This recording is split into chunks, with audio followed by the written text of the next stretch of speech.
தொடர்ந்து இந்நேரத்திற்கான தலைப்புச் செய்திகளை நாம் பார்க்கலாம். கொள்முதல் நிலையங்களில் நெல்லின் ஈரப்பதத்தை 17% இருந்து 22% தளர்த்த தமிழக அரசு முன்வைத்த கோரிக்கை. ஆய்வு செய்ய 3 குழுக்களை அமைத்தது மத்திய அரசு.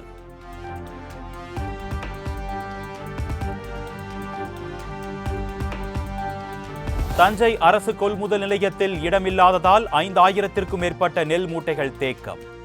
நெல்மணிகள் முளைவிடும் முன்பு விரைந்து கொள்முதல் செய்ய வேண்டும் என்று விவசாயிகள் வேண்டுகோள்.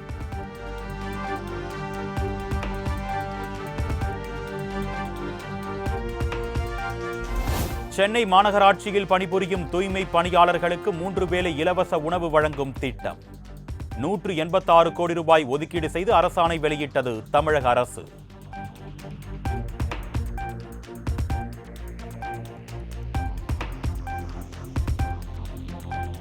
கோயில் நிதியில் வணிக வளாகங்கள் கட்டக்கூடாது என்று சென்னை உயர்நீதிமன்றம் உத்தரவு. தமிழகம் முழுவதும் உள்ள அனைத்து கோயில்களுக்கும் சுற்றறிக்கை பிறப்பிக்கவும் ஆணை.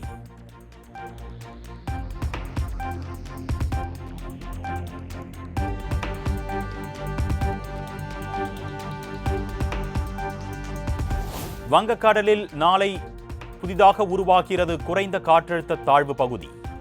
அடுத்த 24 மணி நேரத்தில் மேற்கு வடமேற்கு திசையில் நகர்ந்து மேலும் வலுவடையக்கூடும் என தகவல்.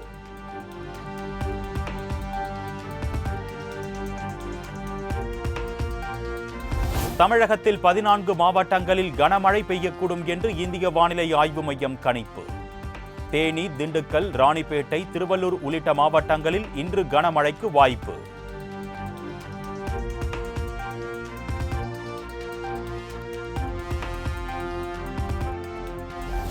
கோவை, நீலகிரி, ஈரோடு, திருப்பத்தூர், வேலூர், ராணிப்பேட்டை மாவட்டங்களில் நாளை கனமழைக்கு வாய்ப்பு. சென்னையில் 26ஆம் தேதி முதல் 3 நாட்களுக்கு கனமழை பெய்யும் என்றும் தகவல்.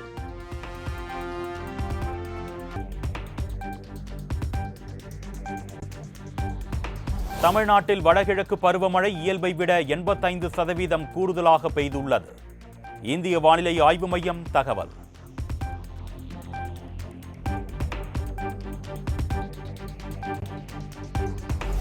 வடகிழக்கு பருவமழை முன்னெச்சரிக்கை பணிகள் தொடர்பாக துணை முதலமைச்சர் உதயநிதி ஸ்டாலின் தலைமையில் ஆலோசனை. மாநகராட்சி, நெடுஞ்சாலை, குடிநீர் வழங்கல், மின்வாரியம் உள்ளிட்ட பல்வேறு துறைகளைச் சேர்ந்த அதிகாரிகள் பங்கேற்பு.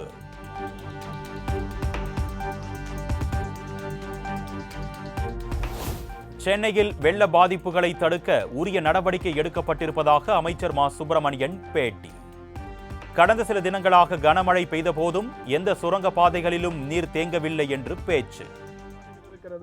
ஒரு சுரங்க பாதை கூட மழை நீரால் பாதிக்கப்பட்டு மழைநீர் சூழ்ந்து போக்குவரத்திற்கு இடையூறு ஏற்படுத்தவில்லை. எல்லா போக்குவரத்தும் சகஜ நிலையில் இருந்து கொண்டிருக்கிறது.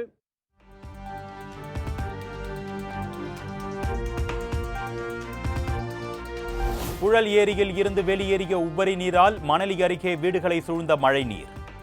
கழிவு நீரும் கலந்திருப்பதால் நோய் தொற்று ஏற்படும் அபாயம்.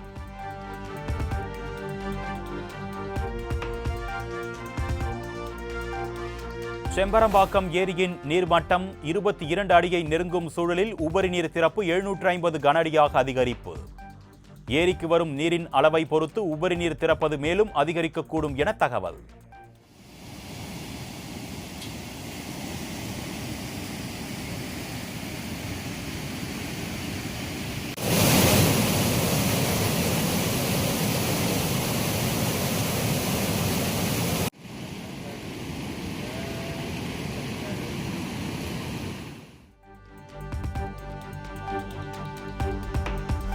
நாகையில் அறுவடைக்கு தயாராக இருந்த குறுவை நெற்பயிர்கள் நீரில் மூழ்கி சேதம். ஏக்கருக்கு 30,000 ரூபாய் வரை கடன் வாங்கி செலவு செய்ததாக விவசாயிகள் வேதனை.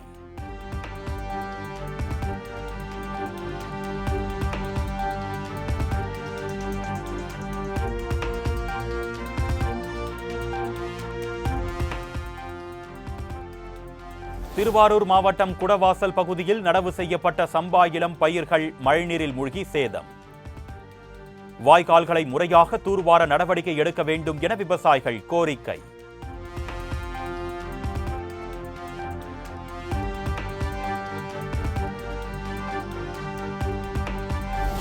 திருவாரூர் மாவட்டம் முத்துப்பேட்டையில் மழையால் சுமார் 500 ஏக்கர் சம்பா பயிர் நீரில் மூழ்கியது.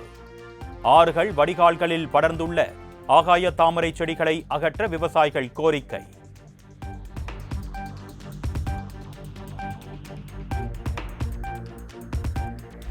ஓசூர் கெலவரப்பள்ளி அணைக்கு நீர்வரத்து அதிகரித்துள்ள நிலையில் ஆற்றில் குவியலாக செல்லும் ரசாயன நுரைகள். கடும் துர்நாற்றம் வீசுவதால் விவசாயிகள் பொதுமக்கள் அதிர்ச்சி.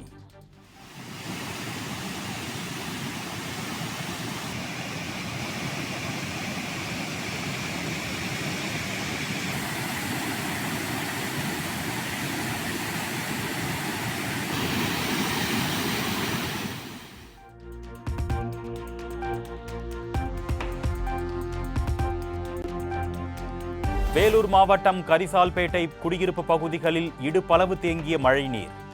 செய்வதறியாது தவித்து வந்த மக்களை பத்திரமாக மீட்ட மீட்பு படையினர்.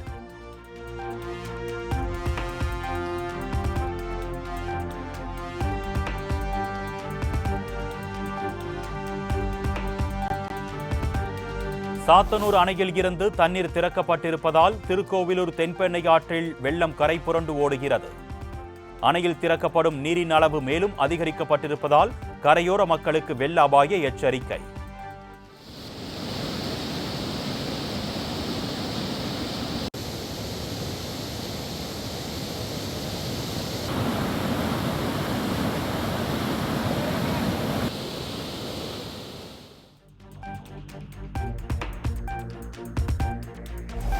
காஞ்சிபுரம் மாவட்டம் செய்யாற்றில் நீர்வரத்து அதிகரித்திருப்பதால் 15 கிராமங்களுக்கு வெள்ள அபாய எச்சரிக்கை. மாகரல் தடுப்பணையில் இருந்து 9000 கனஅடி நீர் வெளியேற்றப்படுவதால் திருமுக்கூடல் பாலாற்றில் வெள்ளப்பெருக்கு.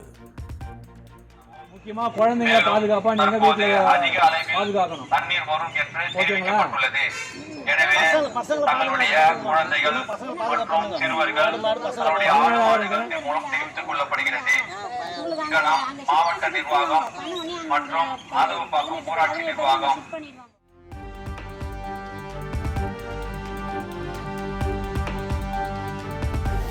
திருப்பத்தூர் மாவட்டம் வளையாம்பட்டு பகுதியில் அரசு பள்ளிக்கு பூட்டு போட்டு பெற்றோர்கள் போராட்டம். பள்ளி செல்லும் சாலை மிகவும் மோசமான நிலையில் இருப்பதால் மாணவர்கள் நாள்தோறும் கீழே விழுந்து காயமடைவதாக குற்றச்சாட்டு.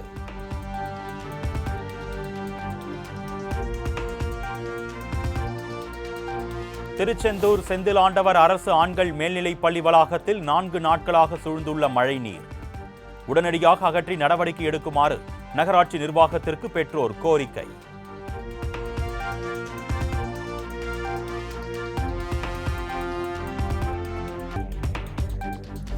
இரண்டாயிரத்து 26 சட்டமன்ற தேர்தலிலும் திமுகவுக்கு தான் ஆதரவு என்று முக்குளத்தோர் புலிப்படை தலைவர் கருணாஸ் அறிவிப்பு.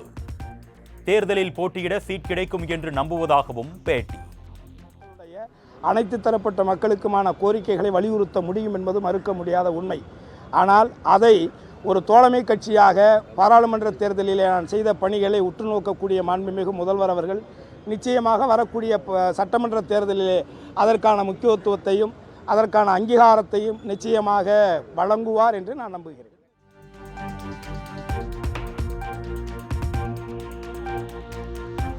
கரூர் துயரத்தின் போது பாதிக்கப்பட்டவர்களுடன் விஜய் நிற்கவில்லை என்று கருணாஸ் விமர்சனம். முதலமைச்சர் உடனடியாக களத்தில் இறங்கி பணியாற்றியதாகவும் பேச்சு. அந்த இடத்துல போய் நிற்கணும். அதை போய் நிற்க தவறியவர்களை நான் என்னன்னு சொல்றது?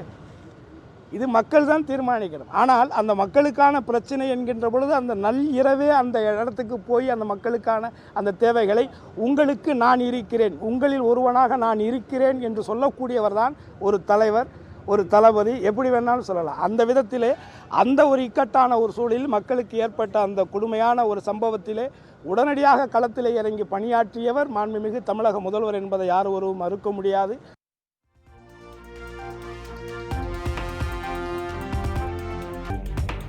காவல் நிலையத்தில் பேச்சுவார்த்தை நடத்துவது கட்ட பஞ்சாயத்து நடத்துவதற்கு சமம்.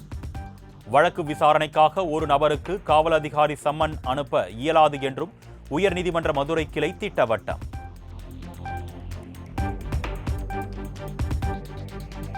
தாம்பரத்தில் தீபாவளியன்று பைக்கில் அலப்பறை செய்த இளைஞர்களை தட்டி கேட்டவருக்கு அரிவாள் வெட்டு. சிசிடிவி காட்சி அடிப்படையில் 7 பேர் கைது, மேலும் 6 பேருக்கு காவல்துறையினர் வலைவீச்சு.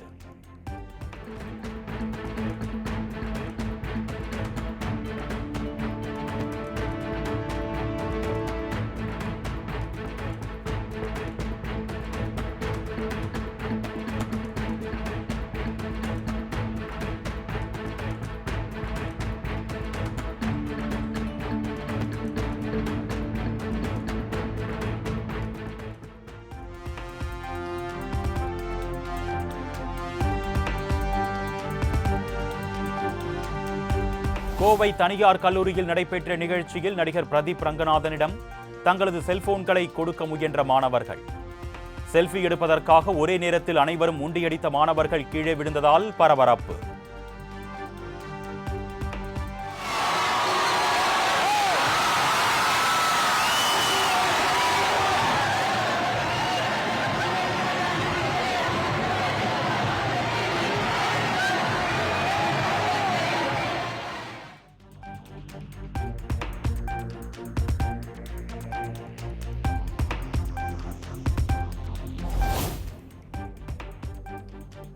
பீகாரில் மகாபத் பந்தன் கூட்டணியின் முதலமைச்சர் வேட்பாளராக தேஜஸ்வி யாதவ் அறிவிப்பு. விஐபி கட்சி தலைவர் முகேஷ் சஹானி துணை முதலமைச்சர் வேட்பாளராக அறிவிக்கப்பட்டார்.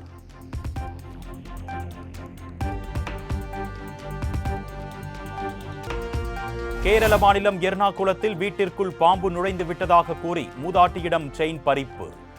பதைப்பூட்டும் சிசிடிவி காட்சி.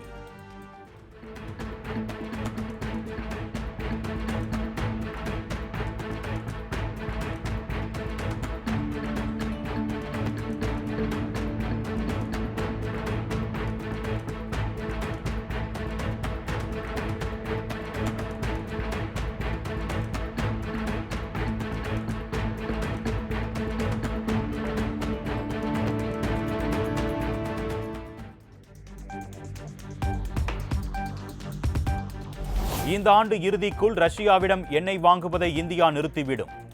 முழுமையாக நிறுத்த முடியாது என்பதால் சுமார் 40% கொள்முதல் முடிவுக்கு வரும் என்றும் அமெரிக்க அதிபர் டிரம்ப் திட்டவட்டம்.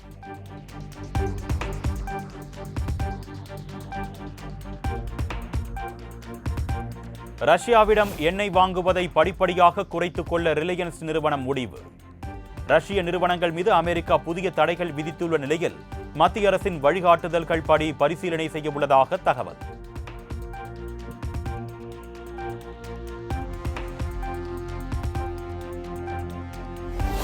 ரஷ்யாவின் 2 பெரிய எண்ணெய் நிறுவனங்கள் மீது தடை விதித்தது அமெரிக்கா. ரோஸ்நெஃப்ட் மற்றும் லுகோயில் நிறுவனங்கள் மீது தடை விதிப்பதாக ட்ரம்ப் அறிவிப்பு.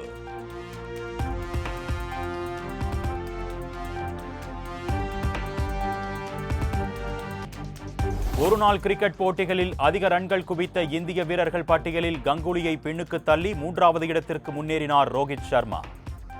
11,249 ரன்களுடன் சச்சின், கோலிக்கு அடுத்தபடியாக 3ஆம் இடத்தை பிடித்தார்.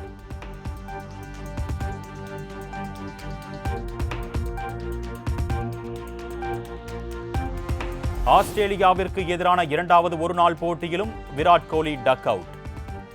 7 மாதங்களுக்கு பின் சர்வதேச போட்டியில் களம் கண்ட விராட் கோலி தொடர்ந்து ஏமாற்றம்.